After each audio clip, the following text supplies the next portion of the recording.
If you remember my last review on a Senran Kagura game, I stated that this was a franchise of many faces, and here we are again in one of its newest forms, a pinball game.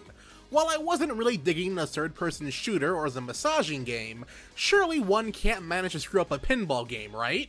Right? Well, maybe. But let's start from the beginning here.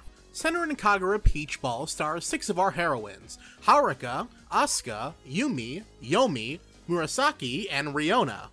Haruka got a job at an arcade, and said arcade is hosting a tournament in which our other heroines are participants of. Eventually, Riona finds Haruka's secret potion that turns people into animals. Chaos ensues, and the TLDR here is that it's up to you to turn everyone back to normal by beating them up with pinballs. The story is told in a silly and wacky VN fashion, as per the usual Senran Kagura way. You and Haruka and whomever you rescued thus far find the girl, bring her back to the arcade somehow, and then you play the actual pinball game. And then you watch the resolution scene if you beat it. Rinse and repeat about 5 or so times, and you've beaten one of the 5 story paths. The gameplay's great. There's a small lag between pressing the LR and ZL and ZR button and flippers moving, but you'll learn to adjust easily in due time, so no real issues there. While it is your typical pinball game, it wouldn't be Senran Kagura without the fan service. While playing pinball, you're doing missions that give you points, and playing games normally also give you points. Once enough points have been gained, it's sexy time. That's honestly something I didn't think I would say today, but here we are. Granted, it's just a super easy minigame, which results with them in their animal-like closing. Yeah, let's go with that. Their clothes tear a little bit, and do that 3 times and you win. Truth be told, even after playing the game for almost 20 hours, I still have no idea what any of the items or pinballs do. Allegedly, yin and yang pinballs are different from each other by weight, but I honestly never really noticed. It probably would have helped the game a little bit more if the different pinballs and the different items you unlock helped differentiate their way in how you play the game. There were 2 tables to choose from, a larger theme park table and a smaller Japanese festival themed one. I like both of them quite a lot, with the better one of the 2 being the smaller one, because it has a lot more minigames to go through and much more involved than the larger one. Ironically, the game only having 2 tables is the biggest letdown. It just isn't enough variation. Due to there only being 2 pinball tables, the game loses its charm really quickly to the point of feeling repetitive.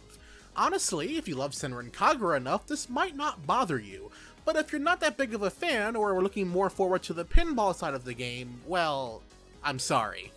It becomes pretty insulting when the game turns the 2 tables into 6 by splitting up the alternatives by daytime and seasons respectively, and to go even further, you can't even buy new tables in the shop, only skins. If this was Reflections, I'd understand, but this isn't enough for the price that is being asked. The OST consists of a lot of new tracks new to the franchise in general, and some tracks that have been with the series since the beginning. These new tracks are okay, and nothing really out of this world. As far as the actual graphics go, the game looks great. Unfortunately, that lag I mentioned in the beginning of the review might be because the game is at 30 frames per second, so it's not as responsive as it should be.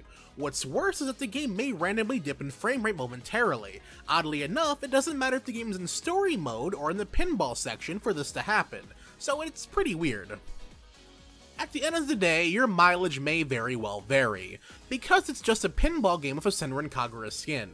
But the lack of content kinda blows. Sure, the character customization and the diorama are still here, but those are kind of staples for the series, so it would be more concerning if they weren't there. What we have here currently is great, but the amount of it here just isn't enough to justify the price. And that is it for our review of Senran Kagura Peach Ball. If you have any questions or comments about the game, by all means leave them down in the comments section below. I would love to hear from you on this. Also, by all means, let me know if you guys plan on picking up this game. While it's not the best game for the price, it's still a pretty decent pinball game, especially if you're a fan of the Senran Kagura series. If you're on the fence about the game, I may suggest waiting for a sale. Also, if you're new to my channel, finding me out for the first time through this review, hey, be sure to subscribe for future reviews, commentaries, let's plays, and more. And finally, thank all of my patrons on Patreon and YouTube members for making today's review possible. And as always everyone, thanks for watching.